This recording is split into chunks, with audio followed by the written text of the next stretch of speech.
our GDP plummeted by nearly 90% of 1990 levels, and our entire Mano River Union Basin, comprising Liberia, Cote d'Ivoire, Sierra Leone, and Guinea, became unstable and conflict-prone, thereby threatening prospects for economic development in our region. Despite the odds, we have all been relentless in the pursuit of peace, the pursuit of justice, the defense of human rights, the promotion of human dignity. We have fought to enforce the rule of law and democracy in a society beset by conflict, and to defend the rights of women and education of the girl child.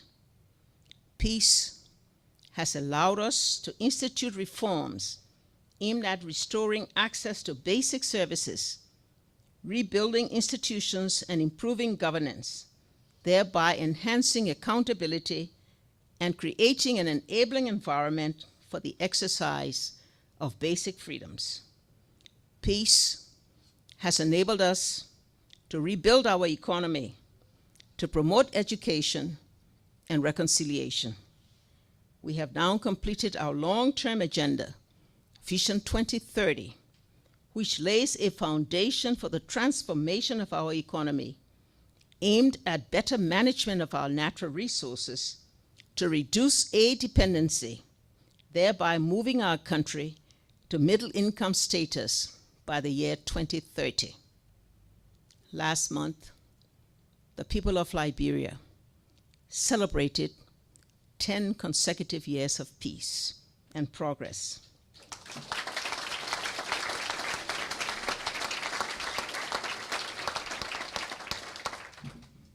Putting into the dustbins of history 14 years of civil war and decades of upheaval. Over these 10 years, our nation's pride and credibility has been restored, and we have returned to the Committee of Nations as a respectable and responsible partner, thanks to the support of the international community, especially the peacekeeping and peace-building efforts of the United Nations.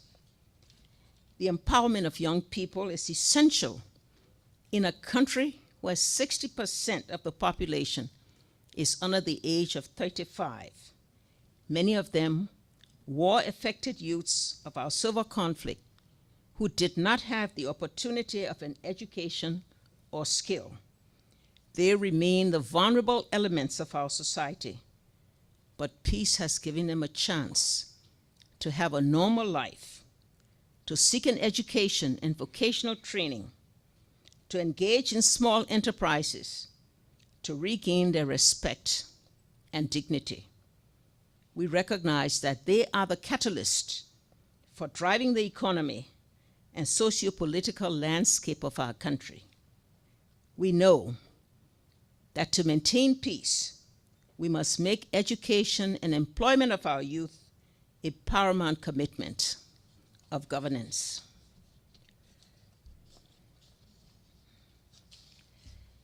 We know that the value of peace, security, and stability are central to any development effort, and in the absence of achieving these corollaries, development will remain elusive.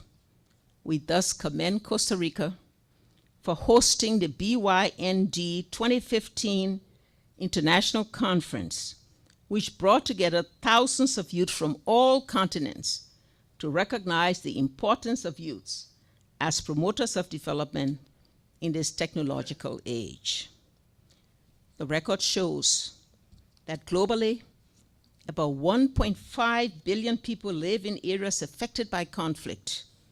In countries where these people live, lag behind other low-income countries in achieving the Millennium Development Goals. Until these countries can establish more stable and peaceful societies, development will remain a continuous challenge.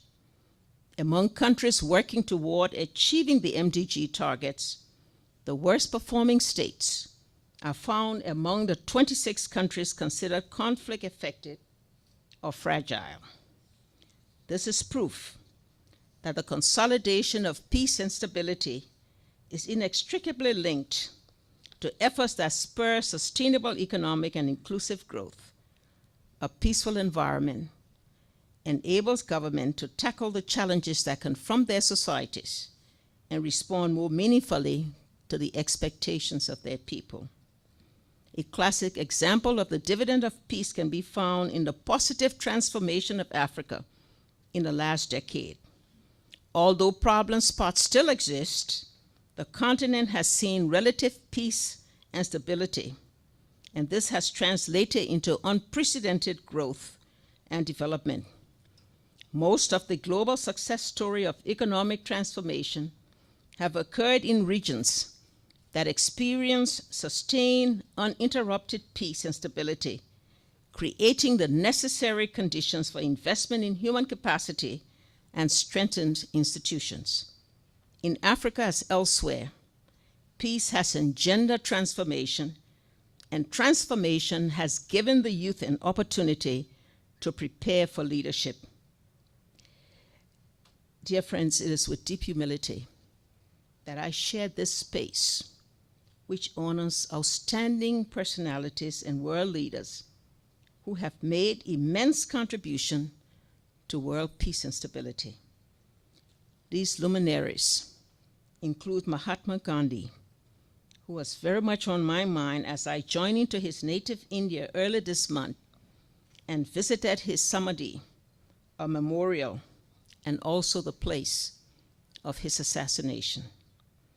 I think of Eleanor Roosevelt, who chaired the committee that drafted the seminal Universal Declaration of Human Rights, and David Ben-Gurion, chief architect of the State of Israel, and Jane Henry Dunant, founder of the Red Cross. My joining to this place started, I would say, in 1969, when as a junior official of government, I challenged the status quo and got into trouble. Later empowered with a Harvard degree, and again working in government, I delivered the commencement address at my alma mater, in which I questioned the government's failure to address long-standing inequalities in the society. Similar events would follow in my life, in and out of country and exile, in and out of jail, in and out of professional service. My life was forever transformed when I was given the privilege to serve the people of Liberia as president, taking on in January 2006 the Herculean task of rebuilding a broken nation, nearly destroyed by war and plunder.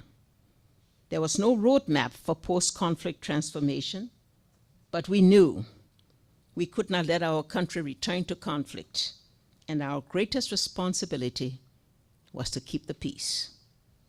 2 years ago, I was honored to have been awarded the 2011 Nobel Peace Prize and accepted it on behalf of Liberian and African women in recognition of the many years of their struggle for justice, peace, and equitable development. We believe that it serves as a catalyst, an inspiration for women everywhere to take leadership role, to have the courage of their conviction,